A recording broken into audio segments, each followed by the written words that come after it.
नमस्ते, मेरो नाम सुमिरन दियाली हो र म ओमाहा र नेब्रास्कामा स्न्याप र इबिटी लाभहरू चोरी भइरहेको बारेमा तत्काल जानकारी प्रदान गर्न मद्दत गर्दैछु।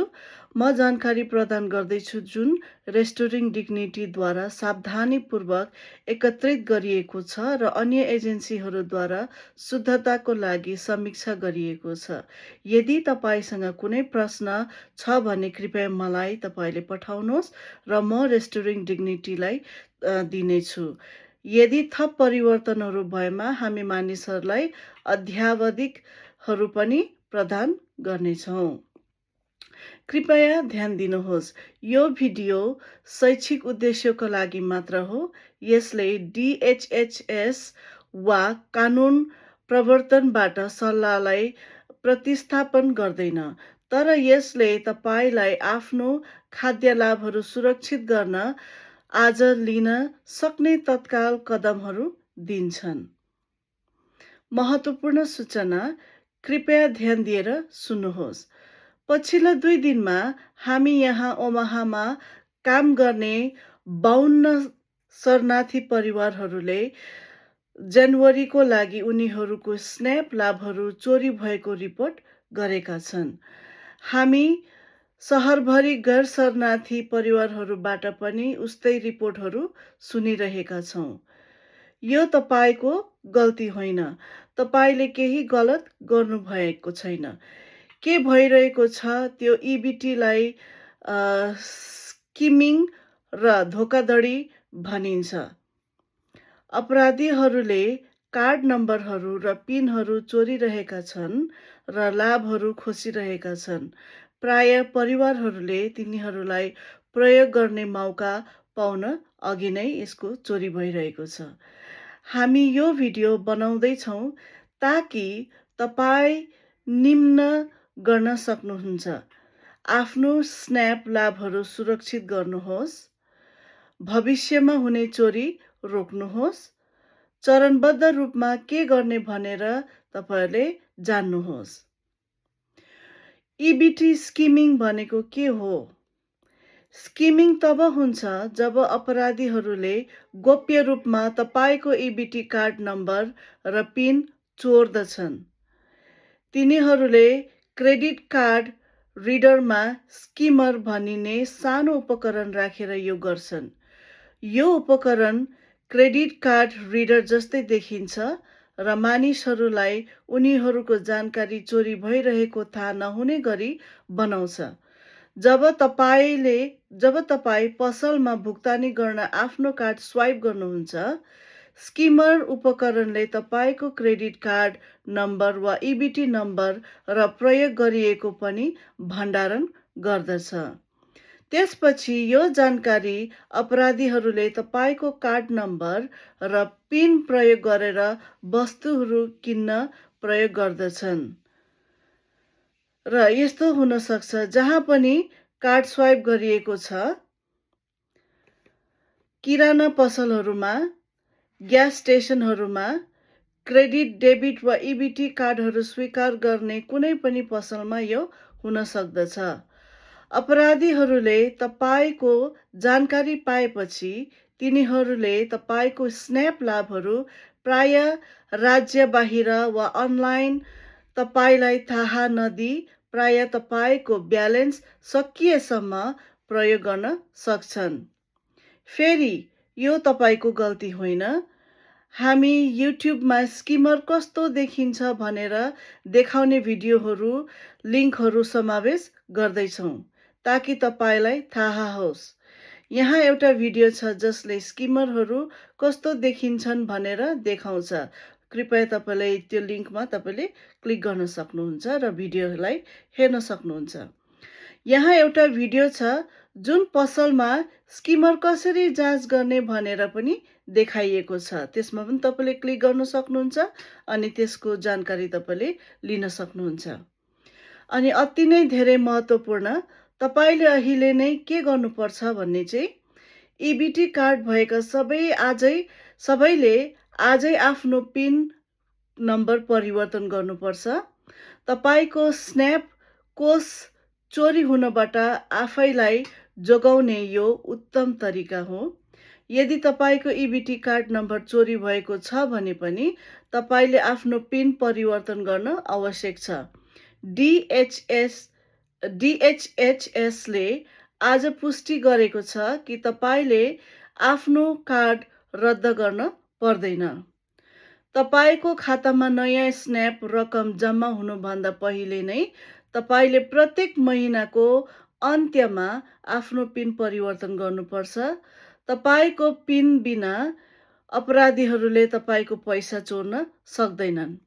आफ्नो पिन परिवर्तन गर्नका लागि आफ्नो EBT कार्डमा रहेको EBT ग्राहक सेवा नम्बरमा कल गर्नुहोस् र आफ्नो पिन परिवर्तन गर्न निर्देशनहरू पालना गर्नुहोस्। अर्को चाहिँ दोस्रो उपाय चाहिँ EBT एज एपमा आफ्नो पिन परिवर्तन तपाईँले गर्नुहोस्। तपाईँको खातालाई अझ बढी सुरक्षित गर्न तपाईँ यी सबै चरणहरू पालन गर्न सक्नुहुन्छ। यी चरणहरूको उद्देश्य दृश्य निर्देशनहरूको लागि कृपया हाम्रो रिस्टोरिङ डिग्निटी वेबसाइटमा हाम्रो वेब पेजमा तपाईँ जानुहोस्। त्यो चाहिँ यहीँनिर लिङ्क पनि उपलब्ध छ। र चरण 1 स्टेप 1 चाहिँ के गर्नुपर्छ भन्दा EBT एज एप डाउनलोड गर्नुहोस् र तपाईँको फोनमा तपाईँले त्यो एप डाउनलोड गर्नुहोस्। जहाँ चाहिँ एप स्टोर वा गुगल प्लेमा जानुहोस् र EBT एज भन्ने एपलाई तपाईँले खोज्नुहोस् र एप डाउनलोड गर्नुहोस्, जुन फिडेलिटी इन्फर्मेसन सर्भिसद्वारा सृजना गरिएको थियो। यदि तपाईँ एप प्रयोग गर्नु सक्नुहुन्न भने तपाईँ यहाँ पनि जान सक्नुहुन्छ, जुन चाहिँ www.ebth.com भन्ने वेबसाइट छ। त्यो लिङ्कमा तपाईँले क्लिक गरेर पनि त्यसलाई तपाईँले गर्न सक्नुहुन्छ, प्रयोग गर्न सक्नुहुन्छ। र अर्को स्टेप 2 चरण 2 चाहिँ आफ्नो खाता तपाईँले बनाउनुहोस्। तपाईँले एप खोल्नुहोस् र रेजिस्टर हियर भन्ने जग्गामा यहाँ रेजिस्टर गर्नुहोस् भनेर लेखिएको ठाउँमा तपाईँले क्लिक गर्नुहोस्। आफ्नो EBT कार्ड जानकारी प्रविष्ट गर्नुहोस् र प्रयोगकर्ताको नाम र पासवर्ड सृजना गर्नुहोस्।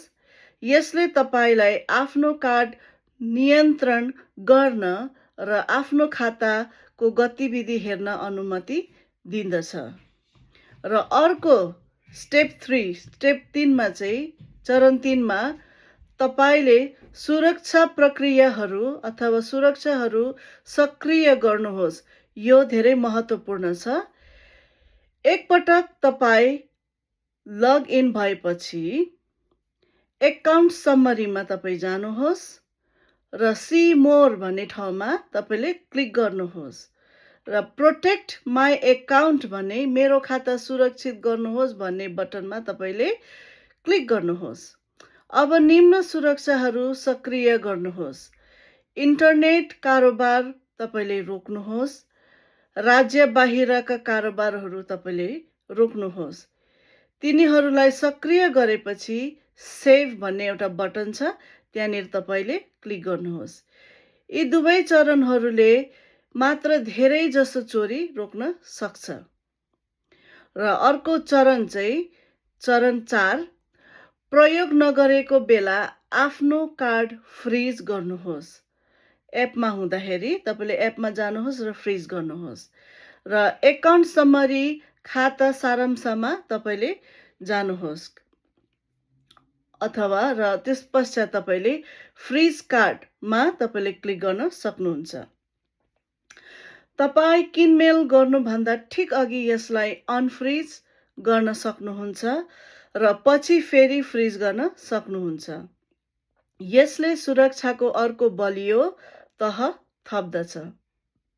यदि तपाईँको स्न्याप पैसा पहिले नै चोरी भइसकेको छ भने कृपया सकेसम्म चाँडो यी चरणहरू तपाईँले गर्नुहोस्। तपाईँले DHHSलाई कल गर्नुहोस् र चोरीको रिपोर्ट तपाईँले गर्नुहोस्। तपाईँले कल गर्दा 4025953789 मा तपाईँले कल गर्न सक्नुहुन्छ अथवा इमेल पनि तपाईँले गर्न सक्नुहुन्छ र तपाईँले पुलिस रिपोर्ट पनि तपाईँले तुरन्तै गर्नुहोस्।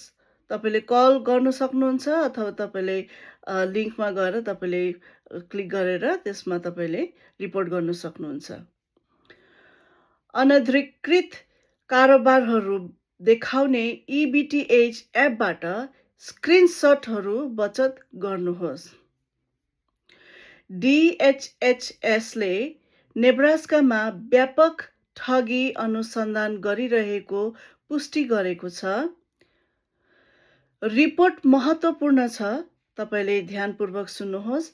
यसले ठगी गर्न र अरूलाई जोगाउन मद्दत गर्दछ र त्यसैले तपाईँले रिपोर्ट तपाईँले गर्न एकदमै जरुरी छ। अपराधीहरूलाई पत्ता लगाउन र रोक्न सक्ने एक मात्र तरिका भनेको मानिसहरूले के भइरहेको छ भनेर प्रहरीलाई रिपोर्ट गर्नु हो। घोटालाको बारेमा महत्त्वपूर्ण चेतावनी। DHHSले तपाईँको पिन माग्न कहिले कल वा मेसेज गर्ने छैन। अज्ञात नम्बरहरूबाट पठाइएका लिङ्कहरूमा क्लिक नगर्नुहोस्। मद्दत गर्ने कसैलाई पनि आफ्नो कार्ड नम्बर नदिनुहोस्। यदि कसैले तपाईँको पिन नम्बर माग्यो भने त्यो घोटाला हो र कृपया यो जानकारीहरू तपाईँले सेयर गर्नुहोस्। तपाईँले आफ्नो यो जानकारी आफ्नो परिवारलाई, साथीहरूलाई, छिमेकीहरू, समुदायहरूमा, समूहहरूमा र स्न्याप लाभहरू प्राप्त गर्ने जो कोही पनि हुनुहुन्छ, धेरै परिवारहरूलाई उनीहरूको खानाको पैसा सकिएसम्म यो थाहा भइरहेको छैन। त्यसैले गर्दा यी सबै कुरो तपाईँले सेयर गरिदिनुहोस्। र अन्तिम सन्देश चाहिँ हामीलाई थाहा छ यो तनावपूर्ण छ। खाना नै बाँच्ने आधार हो र स्न्याप सुविधाहरू गुमाउन डरलाग्दो छ। यदि यस महिना तपाईँको स्न्याप सुविधाहरू चोरी भएको छ भने तपाईँले स्थानीय ओमाहा फुड प्यान्ट्रीहरूमा निःशुल्क खाना पाउन सक्नुहुन्छ।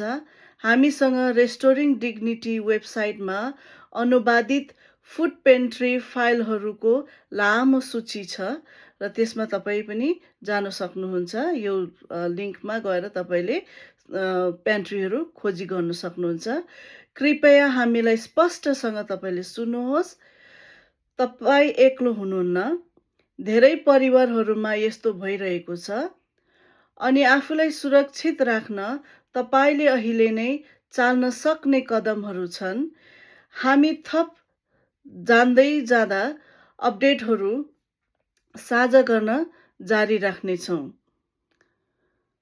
हाम्रो समुदाय बलियो छ र हामी एक अर्काको हेरचाह गर्छौँ।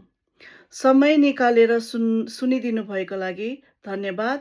कृपया आफ्नो स्न्याप EBT कार्ड सुरक्षा गर्नुहोस् र कृपया यो भिडियो सेयर गर्नुहोस्। यो सबै जानकारी हाम्रो वेबसाइटमा पनि छ जुन चाहिँ rdomaha.org/EBT मा तपाईँले गएर यो जानकारी प्राप्त गर्न सक्नुहुन्छ। हवस् त, फेरि अर्को पटक भेट नभइन्जेलसम्म तपाईँबाट बिदा पाऊँ। नमस्ते।